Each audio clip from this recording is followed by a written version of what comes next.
The big story that's been breaking this morning here on Headlines Today, the Karnataka High Court reversing the decision in the disproportionate assets case against former Tamil Nadu Chief Minister Jayalalithaa. All charges against the AIDMK chief have been set aside in the 66 crore rupee disproportionate assets case. It's the verdict that the AIDMK was waiting and watching for with bated breath. And as soon as the High Court pronounced its acquittal for Jayalalithaa in Bengaluru, the celebrations have begun. They've erupted in Chennai. AIDMK cadres rejoicing after Jayalalithaa and her aides were acquitted.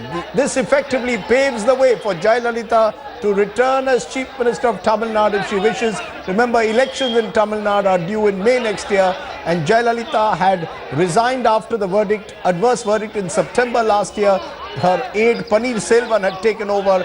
Now she is back in power. Amma is back. The cat has truly got more than 9 lives, and those are the scenes of celebrations that you're seeing outside Poise Garden today. Scenes that suggest that Jayalalithaa clearly believes she now is in command. Our correspondents have fanned out across every vantage point. Rohini Swami is outside the Karnataka High Court. Revati Raman outside the AIDMK office. I've been trying to get through to Revati for the last 45 minutes. Every time we try and reach there, she's been surrounded by people who are celebrating this thing. Rohini, can you hear us at the moment and tell us what you're seeing around you? Yes. There is clearly a mood of celebration that is going around in front of the AIADMK office. People did burst crackers, distribute sweets. They did some kind of rituals of breaking coconuts and performing an abhishekam to the veteran actor MGR and politician. They're continuing to distribute sweets across. But slowly it has calmed down, and people are now moving towards Poise Garden to take their celebrations to Poise Garden. The celebrations here are kind of calmed down, are kind of over, and they're slowly moving to Poise Garden after this.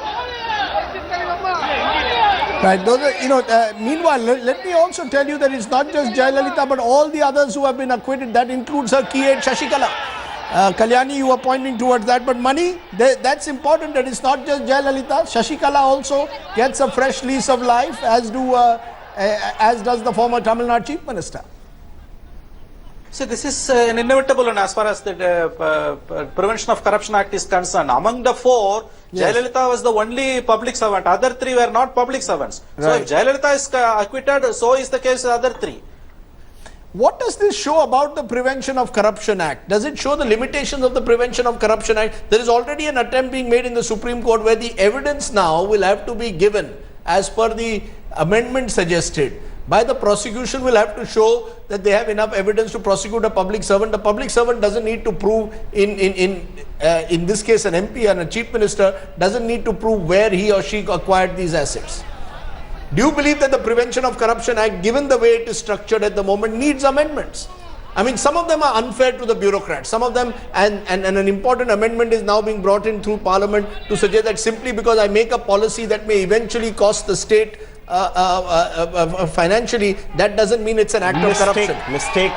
An error should not be seen as a sign of corruption. Point taken. But in a case like this, like Jayalalitha's case, who should the burden of proof be on? Should it be on Jayalalithaa to prove where she acquired the assets, or should it be on the prosecution to prove that Jayalalithaa acquired these assets disproportionately during her period as a minister? See, in the present case, the onus of burden of proof lies on Jayalalithaa.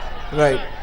Trial judge has rightly observed that Jayalalithaa and her aide could not prove their source of income was in consonance with 66.65 crores. Right.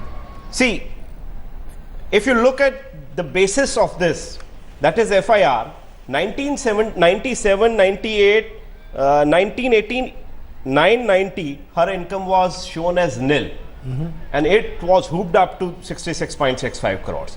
Whereas she did not draw a salary, and she drew salary of 1 rupee per month. Then from where this money came? Jayalalithaa says she was a big film star. She was a major film star. She had acquired this money over the many years. But she did not show that. Sorry? Her father was the biggest She star. did not show that money into her income tax returns. That means You know, No, that's the point, Mr. Mani. You've tracked this case. What was the principal argument that the defense had made, which today leads to Jayalalitha's acquittal 7 months after a trial court convicts her? You see, we have to wait for the full judgment to come. See, the problem is that in the set period 91-96, her income was just 27 rupees.